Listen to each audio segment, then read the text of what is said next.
Good morning. Welcome to the worship service of the Unitarian Church of Hobart. My name is Carla Banks. My pronouns are she and her, and I participate in the life of this church by serving on various committees and helping with religious education. We are a religious community of people with diverse beliefs and shared values. Our diverse beliefs are expressed in our 6 sources, and our shared values are expressed in our 7 principles. Both can be found online at uua.org. Together we strive to grow spiritually, build community, and live our values in the world. And I believe we have some announcements.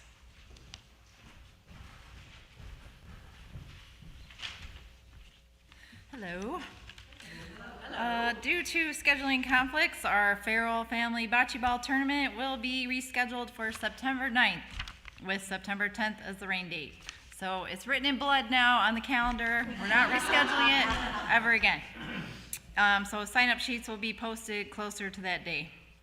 There are 2 extra tickets left for the Corn Dogs Baseball fundraiser in Crown Point at 7 p.m. on July 14th. If anybody is interested, let me know.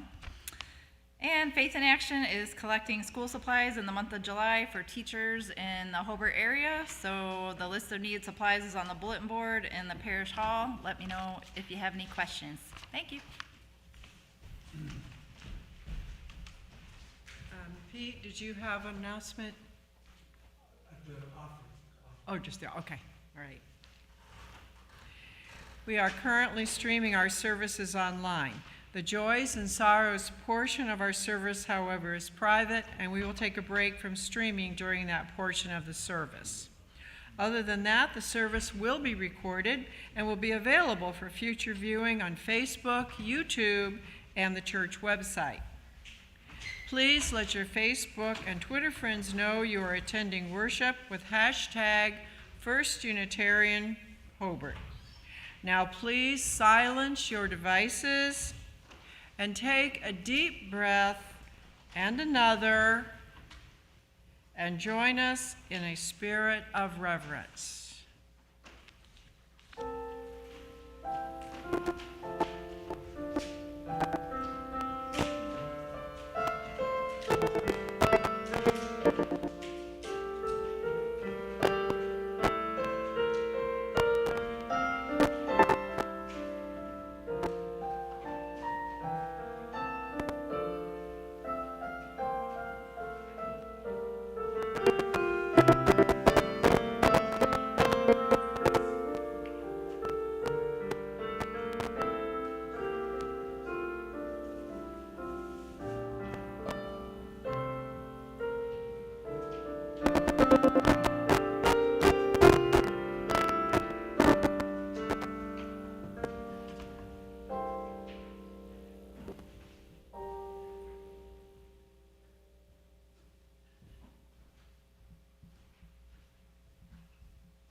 Would you like to join me in lighting the chalice?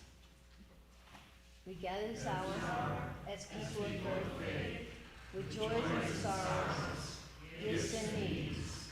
We light the beacon of hope, sound quest of truth and meaning, and celebration of life we share together. I'm sorry, ladies and gentlemen, this thing is being unruly. Who's got fire? Ah. Thank you.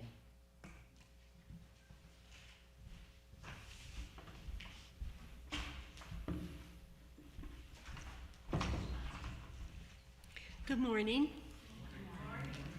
Our opening words are found on page 442 of the Gray Hymnal. It's a responsive reading.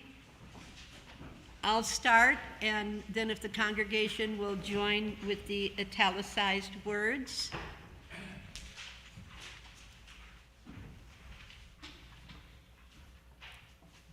We bid you welcome who come with weary spirits seeking rest, who come with troubles that are too much.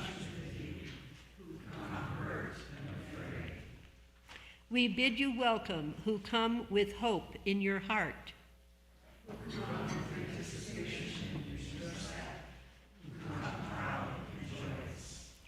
We bid you welcome who are seekers of a new faith.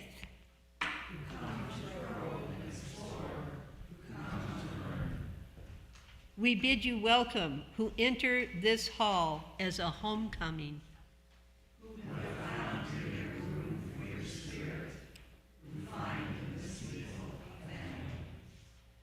Whoever you are,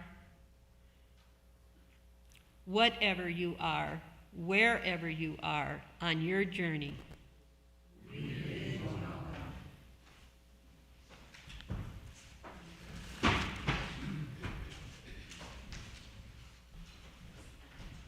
rise in the body of spirit. We're opening hymn number 6, just as long as I have breath.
Now, time for our affirmation of faith.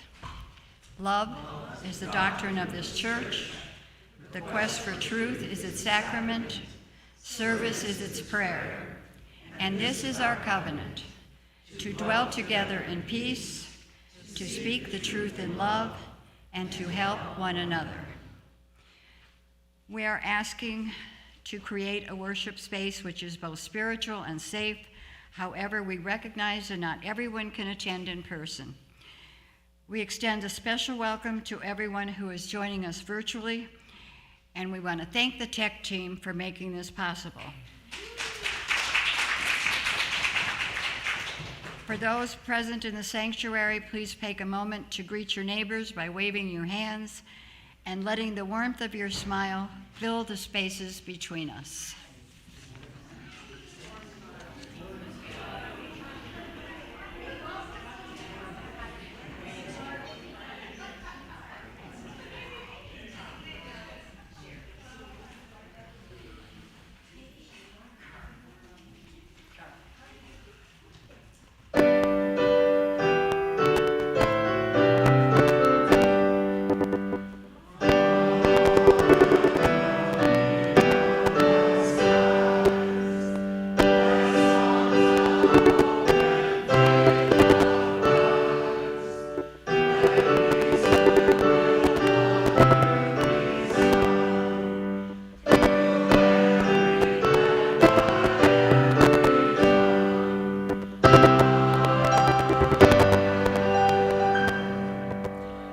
Seated.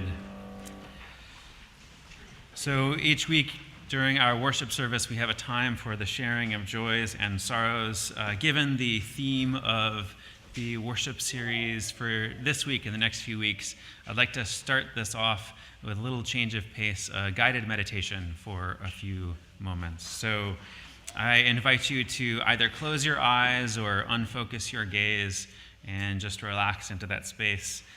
Those of you who feel called to make noise into the space, that's totally fine and welcome. And just relax your body as fully as you can, feeling your breathing in your lungs, in your abdomen, how it glides in and out. The oxygen igniting each cell, stirring it awake as it burns in the metabolism of life. Extend your awareness deep within to feel this energy. And it is all around you, too, sustaining all the bodies in this room, weaving us into the web of life. Imagine you can feel interlacing currents like threads of light, how they connect us and extend beyond this room, this moment. Experience the great multiplicity of strands formed by countless relationships, woven of the work and food, the laughter and tears that we've shared with others, that shape what we are, that hold us in place. Sense those interwoven threads and rest into them.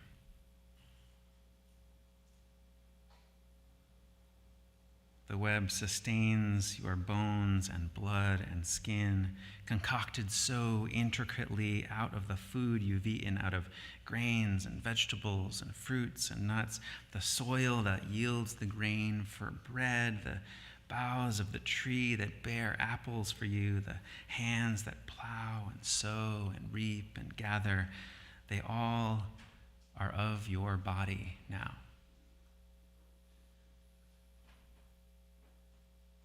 Back through time, this web extends.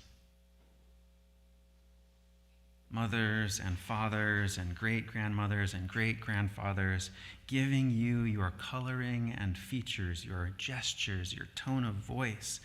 The web extends back through countless generations, through numberless ancestors that we share, all the way back to those with gills and wings. For it is of star stuff evolving that we are all made in the flowing of time. We are each a jewel in this vast net that called us into being. Each of us an irreplaceable gem, sparkling with awareness, reflecting the world. Sounds of gull crying over the sea, sight of mountain rising, colors of sunrise, scents of pine and loam, the excitement of a new idea, the melody of a half-forgotten song. And there is pain, too, coming in along the strands of the web. A friend with cancer, an oil spill coating the beach, a mother weeping for her lost children. Do not shut them out.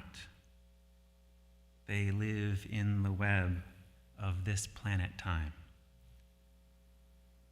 Open to these sorrows. Breathe them in so the channels may stay open for the flow of energy and life and change. If we block the pain, we block the joy as well. There is power in the flowing of this fluid net. Love that has enriched us and love that we give. Feel the caring and love that flow through you. open to the pulsing of the web. Its murmurs, its whispers, its tugs. Through that vast network, all forms arose. Intelligence arose. It shaped you as it shaped the mockingbird and the deep-diving trout. You are of it, even to the terrors that we've unleashed now. Open to it all, unafraid, relaxed, alert. We are the universe, knowing itself. To all our siblings we open now, in this time of great hardship. We go now through a dark place, but we do not go alone. And we do not go without our own timeless knowledge of the dark. We come from it. It is behind our eyes. And we will look into it together until the dark itself is clear and home. There is nowhere you can go where you're not held in the web that sustains us all. And so, still sensing these connections through space and time, I invite you to stir and stretch and allow your eyes to come open. And in a moment, I will come out there with a microphone and invite folks to share whatever joys or sorrows might have come up during that, or that you might have carried into this space together.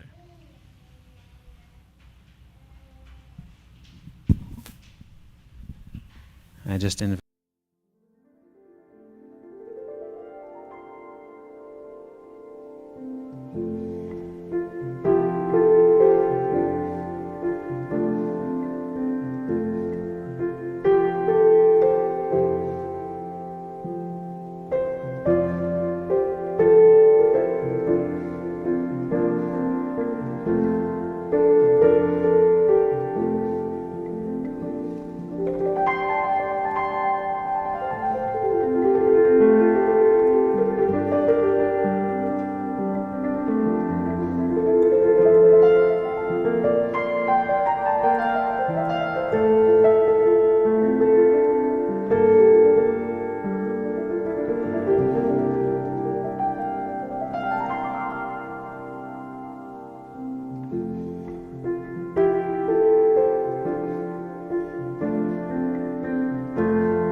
May we continue to weave the tapestry of this community into more beautiful patterns.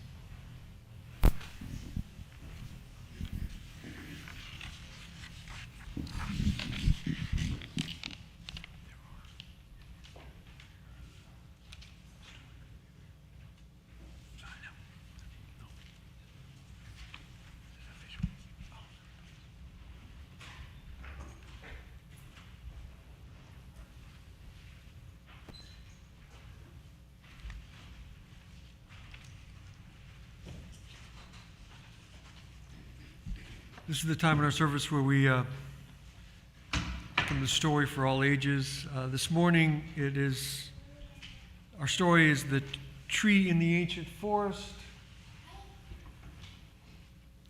We gratefully acknowledge Don Publications for permission to use the text of the children's book, The Tree in the Ancient Forest by Carol Reed Jones. This is the ancient forest. This is the 300-year-old tree that grows in the ancient forest. These are the roots that draw food from the soil to nourish the 300-year-old tree that grows in the ancient forest. These are the tiny underground truffles that grow on the roots that draw food from the soil to nourish the 300-year-old tree that grows in the ancient forest. These are the voles and mice that tunnel and eat the tiny underground truffles that grow on the roots that draw food from the soil to nourish the 300-year-old tree that grows in the ancient forest. This is the owl that flies at night, that hunts the voles and mice that tunnel and eat the tiny underground truffles that grow on the roots that draw food from the soil to nourish the 300-year-old tree that grows in the ancient forest. These are the tiny owlets that are fed by the owl that flies at night, that hunts the voles and mice that tunnel and eat the tiny underground truffles that grow on the roots that draw food from the soil to nourish the 300-year-old tree that grows in the ancient forest. This is a hollow in the tree, home of the sleepy owlets that are fed by the owl that flies at night, that hunts the voles and mice that tunnel and eat the tiny underground truffles that grow on the roots that draw food from the soil to nourish the 300-year-old tree that grows in the ancient forest. This is the woodpecker searching for ants that started the hollow in the tree, home of the sleepy owlets that are fed by the owl that flies at night, that hunts the voles and mice that tunnel and eat the tiny underground truffles that grow on the roots that draw food from the soil to nourish the 300-year-old tree that grows in the ancient forest. This is the saucy, chattering squirrel that scolds the woodpecker, searching for ants, that started the hollow in the tree, home of the sleepy owlets that are fed by the owl that flies at night, that hunts the voles and mice that tunnel and eat the tiny underground truffles that grow on the roots that draw food from the soil to nourish the 300-year-old tree that grows in the ancient forest. This is the hungry, stealthy martin that stalks the saucy, chattering squirrel, that scolds the woodpecker, searching for ants, that started the hollow in the tree, home of the sleepy owlets that are fed by the owl that flies at night, that hunts the voles and mice that tunnel and eat the tiny underground truffles that grow on the roots that draw food from the soil to nourish the 300-year-old tree that grows in the ancient forest. These are the fir cones that fall from a branch and startle the hungry, stealthy martin that stalks the saucy, chattering squirrel, that scolds the woodpecker, searching for ants, that started the hollow in the tree, home of the sleepy owlets that are fed by the owl that flies at night, that hunts the voles and mice that tunnel and eat the tiny underground truffles that grow on the roots that draw food from the soil to nourish the 300-year-old tree that grows in the ancient forest. This is the 300-year-old tree, that grows from the fir cones that fall from a branch, that startle the hungry, stealthy martin, that stalks the saucy, chattering squirrel, that scolds the woodpecker, searching for ants, that started the hollow in the tree, home of the sleepy owlets that are fed by the owl that flies at night, that hunts the voles and mice that tunnel, and eat the tiny underground truffles that grow on the roots that draw food from the soil to nourish the 300-year-old tree that grows in the ancient forest.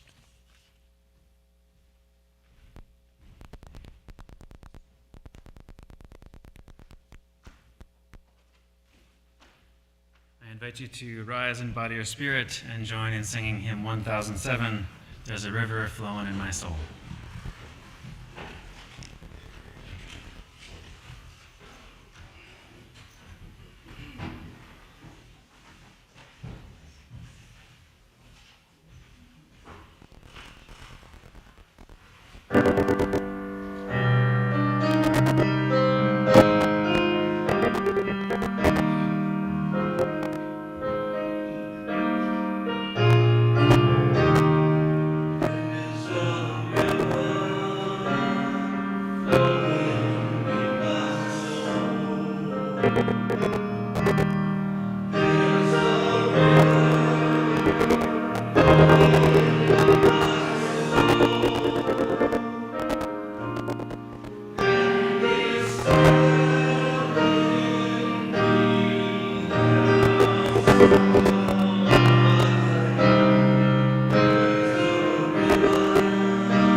Please be seated.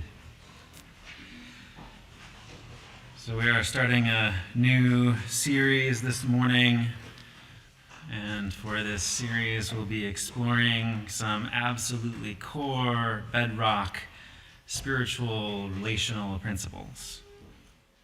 And by bedrock, I mean that when these things are going well, everything else can work great, bringing about a greater sense of serenity and presence and compassion.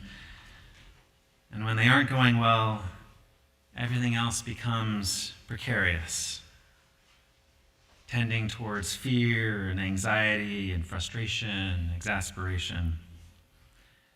We'll be exploring this larger topic over the course of both this series and the next one. And in this one, we'll be focusing a bit more on our internal experience And the next one will be focusing a bit more on our experience being in relationship with others. In this first series, I'll be talking about a key spiritual practice, that of honesty.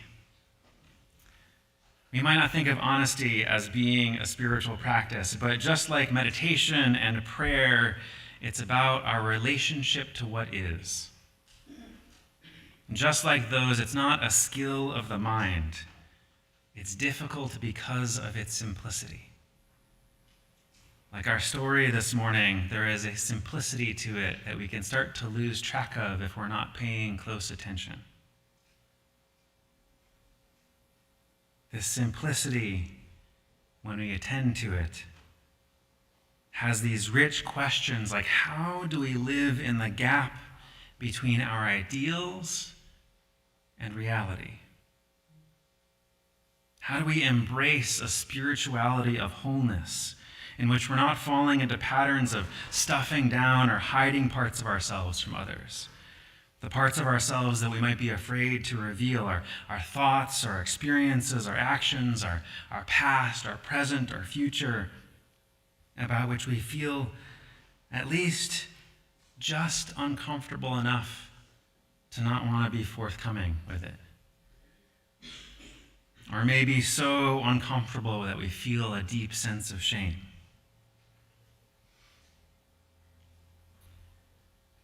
The structure of this series is also going to be a little different. This past year, I've been leading worship series myself, and we've had some other folks come in and join. This time around, I'll be leading 3 of them, and then we've got Gail Thomas and Peter Day will be leading 1 each as well.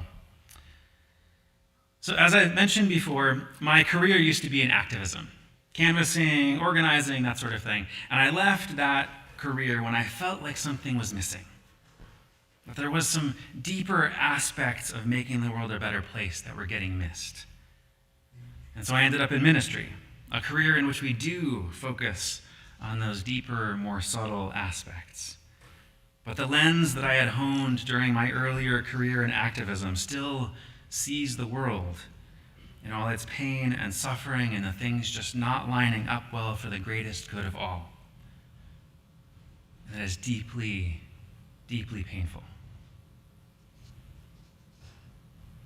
In the words of theologian Matthew Fox, planetary destruction, youth alienation, species disappearance are all happening these days.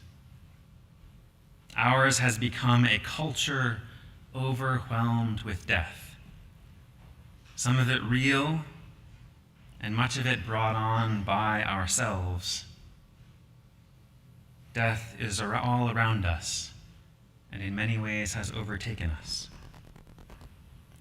When one sees the young, lost cigarette corporations targeting 13-year-olds to render them addicts, the Nike Corporation growing rich on exploiting women and child labor in Asian factories and substandard working conditions, while the Nike logo is displayed on numerous American university athletic jerseys and at the Olympic Games, one becomes more and more aware of the presence of death. Moral death. Spiritual death. Even physical death, writes Fox. And in the words of Joanna Macy, the future seems ever more fragile. With wars igniting around the globe, the forests falling, the hungry and homeless on our streets, the poisons in our food, water, air, and breast milk, the extinction of whole species and cultures, it grows harder to take hope in our common journey. We are tempted to shut down, narrowing our sights to our own and our family's short-term survival. It is so often hard to watch the news. The war in Ukraine, women's health impacted by anti-abortion rulings, mass shootings, homophobia, but it's not just the news. When even the air that we breathe starts to feel noxious, no wonder folks can think of the future and feel disheartened and hopeless. And all of that, the state of the world, is mirrored in our own lives. That same death drive not only hurts people on a larger scale, it also squelches possibilities for a flourishing society. And it seeps into us. We carry it in our bones and in our guts and in our minds and in our hearts. We start to numb out with food or drink or social media or television or whatever else. Everybody trying to stay safe and in control. Everybody trying to stay safe and in control.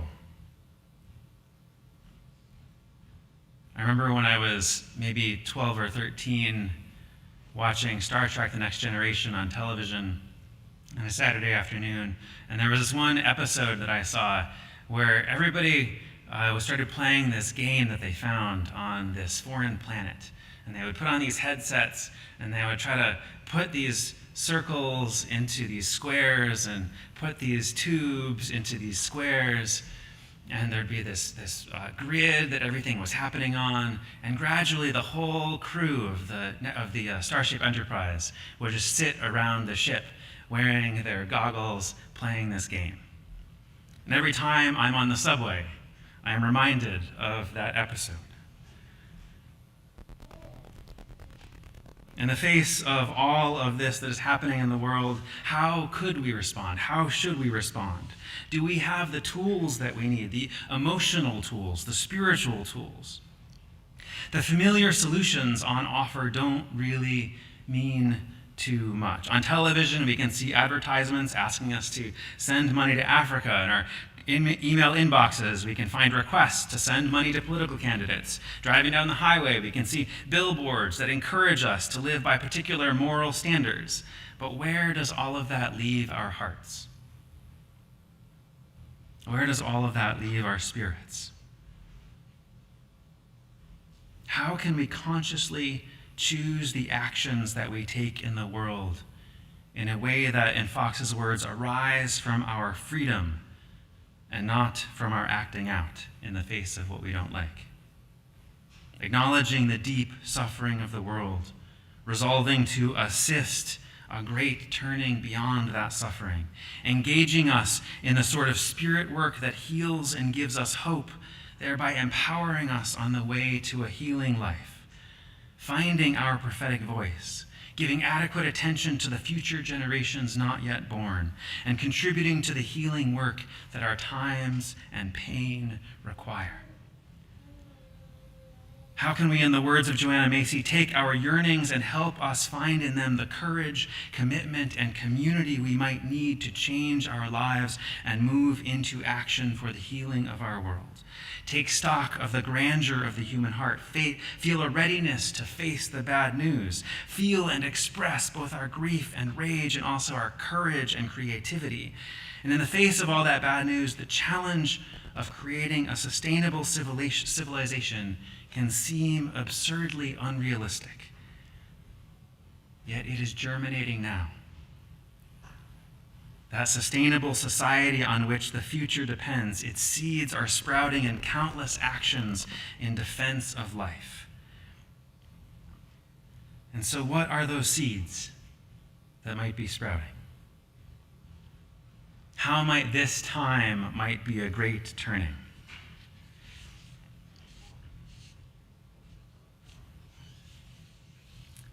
The simplicity of the story this morning can fool us into missing the big, complex, interwoven tapestry that's there, to revisit a metaphor I used earlier. We can be lulled by it. The seed is such a small thing compared to what it grows into.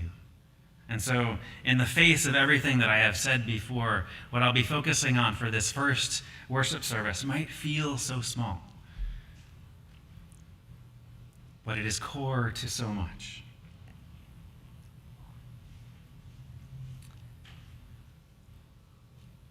Our smartness can have us miss out on larger wisdom. I invite you all to join me on the wisdom train. One of the cars on that wisdom train is letting go of shoulds. There's a practice that is encouraged in a lot of UU congregations called appreciative inquiry. And appreciative inquiry is, instead of saying, what do we want to change, what do we want to have be different, we ask, what is it that is going well? What is it that we can appreciate? And when I first heard of this, I thought, that is ridiculous. Why would you do that? If everything's going well, why do you pay attention to it?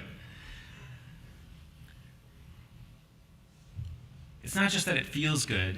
It's not just that it makes us, oh, this is so great, I can feel better now. It's that when we're talking about stuff that isn't there, that isn't actually happening, we're talking about stuff that isn't real. There's a beautiful power to being able to analyze and talk about how we might better structure society or our life or what actions we might take. And there's a beautiful ability in being able to use our minds in that way. But ultimately, what we're talking about is a fantasy. What is real is the world that is right now. And the challenge of dealing with the world as it is right now is that spiritual struggle. When we let go of the shoulds, it allows us to, in the words of author Susan Campbell, discover our authentic voice, to uncork whatever parts of ourselves have been squelched in order to find the thing that is not yet real. This squelching of this part of ourselves is not just reinforced by how our society currently works, it also usually comes in really early for us humans. When I was a very small child and I was still breastfeeding, my mother had a conversation with the doctor about, you know what, he seems to want to nurse all the time. Is it really necessary that he nurse all the time? The doctor was like, how often is he nursing? And she said, I don't know how many times a day. And he said, oh, that's way too much. You don't need to nurse him that often. So she didn't. And I got dehydrated and had to go to the hospital because I wasn't nursing enough. Now, what message did I take from that about what is real? About my own needs in the world? And how much they might be responded to if I were to voice them? Perhaps I might have internalized a belief that if I expressed my wants too strongly, I might get punished. All of us experience some kind of emotional connection with our parents, whether it's a positive one or a negative one, and we can notice the impact that we have on each other, and so we might internalize a belief that we need to shut down our feelings to avoid making other people feel uncomfortable. These sorts of beliefs form as a way of protecting ourselves. We start to limit ourselves in order to stay safe and in control. Still with that trying to stay safe and in control. There was a period when I was in my 20s when I was really big into reading advice columns. And I read Dear Abby and Savage Love and all these other advice columns. And at some point I realized, you know what, the answer seems to always be the same. The answer seems to always be, well, have you talked to them about it? And once I realized that was always the answer, I felt like I don't need to read the advice columns anymore. So Susan Campbell writes, the quickest and best route to wholeness is honest communication with yourself and others. In attempting to implement honest communication with yourself and others, you will come up against all the ways you have cut yourself off from the truth of your existence. So honest communication becomes your awareness practice, your vehicle for noticing what you avoid, your irrational fears, and how you go about avoiding it, your control patterns. At the beginning, I said smartness blocks wisdom. Well, here's some questions for you. This is also from Campbell. See if you identify with any of these. Have you ever been bored listening to someone but acted interested? Pretended to like someone more than you really did? Pretended to like someone less than you really did? Had trouble admitting you didn't know something you're supposed to know? Had trouble admitting you were wrong? Had difficulty asking for what you wanted? Acted happy when you felt sad? Had difficulty admitting you were attracted to someone until you found out how they actually felt about you? Had a problem saying no or marking your boundaries?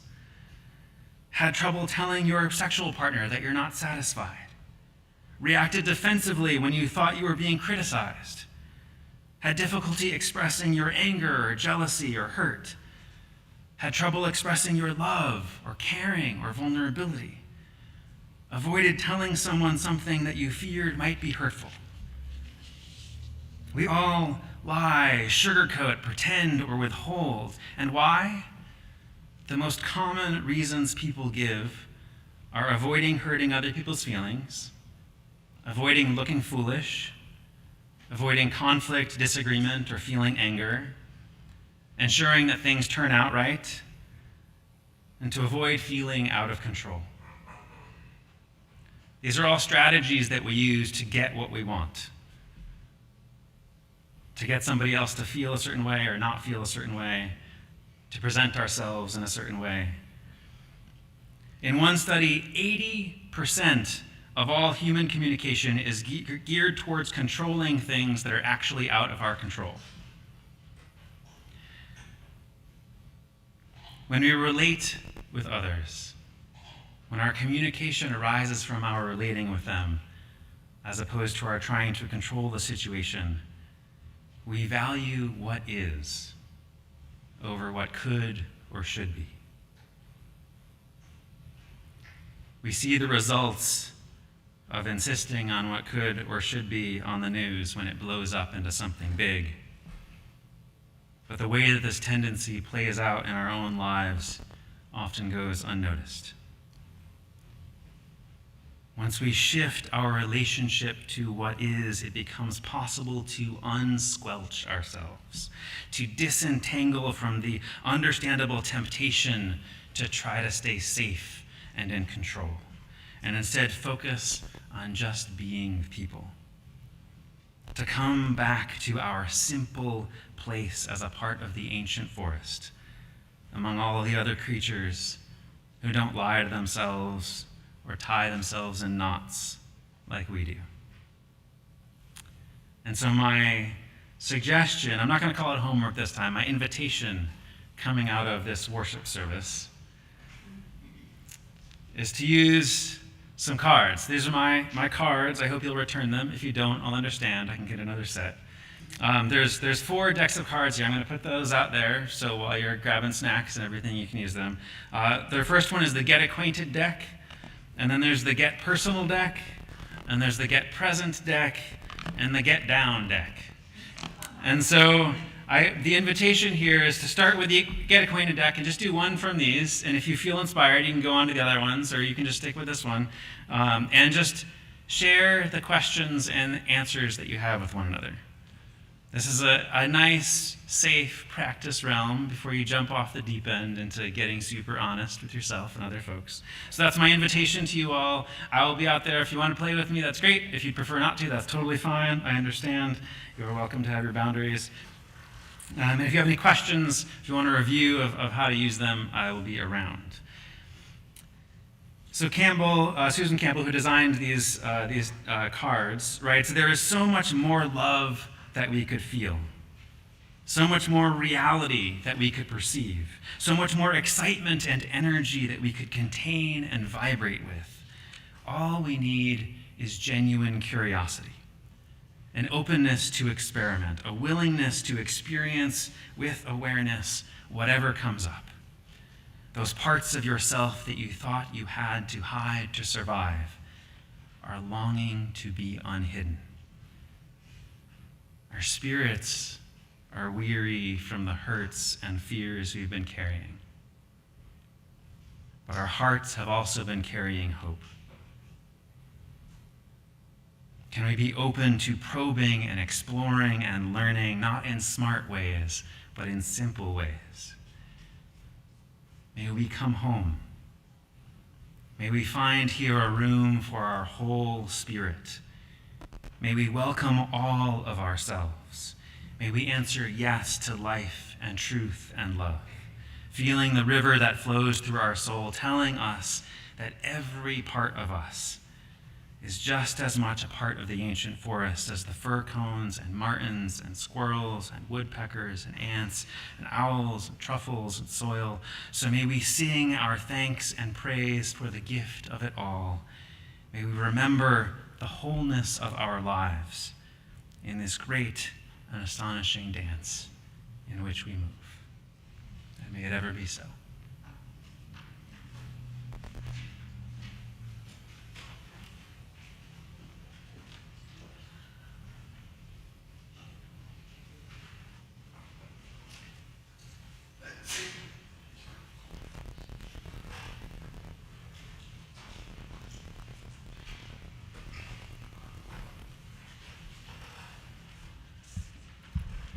Thank you, Pastor. Now is the time in our service for our offering. We give to remind ourselves of how many gifts we have to offer. We give to remember that we are part of something bigger than ourselves. We give because we believe in music and friendship. We give with the faith that together we have enough. The money in the baskets goes to sustaining the mission of our community. The money in the cups goes to our Faith in Action FIA ministry and a different charity chosen by the ministry every month. This month, the money from the cups goes to the Brothers Keepers Garden for July. For those not here with us today, there's an online link on the screen for both one-time and regular donations. And if we could have maybe 3 other volunteers to carry the baskets and cups. And then Pete, did you want to say anything about the FIA cost? Good morning. As we attempt to do the beginning of every month to describe what the loose change for social change contributions go to, Brothers Keepers Garden and Food Forest is a community garden operated by Gary Food Council and led by Corey Hagelberg, who grew up in this church. There's a description in your order of service. The harvest from that community garden goes directly to next door to the Brothers Keepers homeless shelter for shelter for homeless men, and that's for the financial contributions this month in the loose change cups. I also mentioned that, our physical contributions that we're asking for this month, as Michelle said, we're collecting shoes for Sojourner Truth.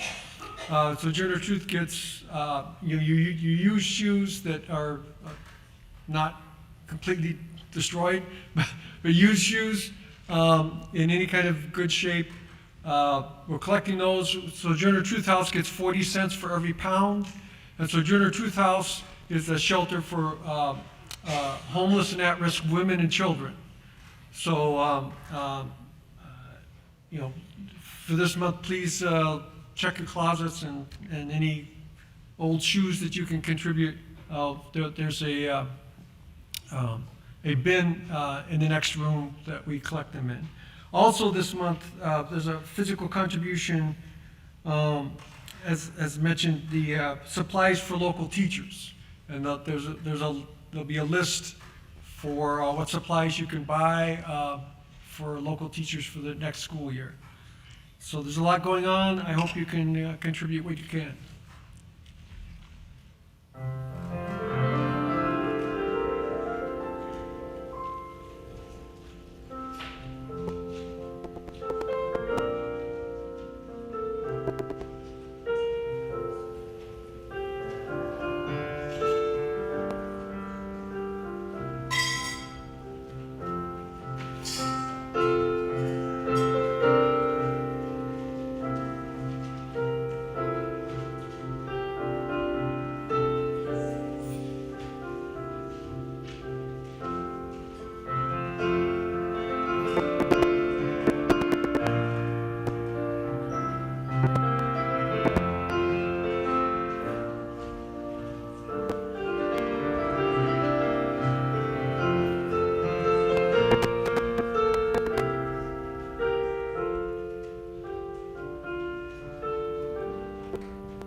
For your prayers, your presence, your service, and your gifts, we are truly grateful.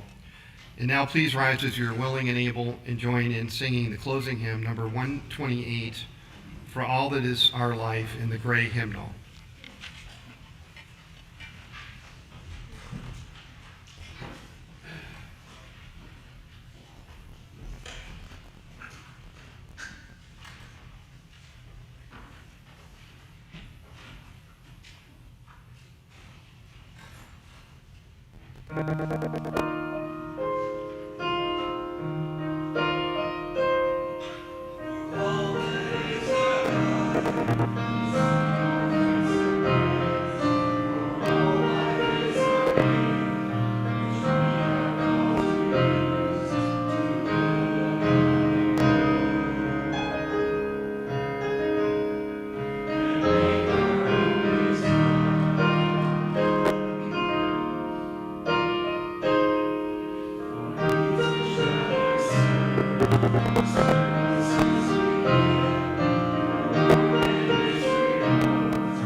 May the light around us guide our footsteps and hold us fast to the best and most righteous that we seek. May the darkness around us nurture our dreams and give us rest so that we may give ourselves to the work of our world. Let us seek to remember the wholeness of our lives, the weaving of light and shadow in this great and astonishing dance in which we move.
Please join me in extinguishing the chalice. We extinguish this flame, but not the light of truth, the warmth of the community, or the fire of commitment. These we carry in our hearts until we are together again. And join us in the parish hall for our indoor theme this year, church picnic.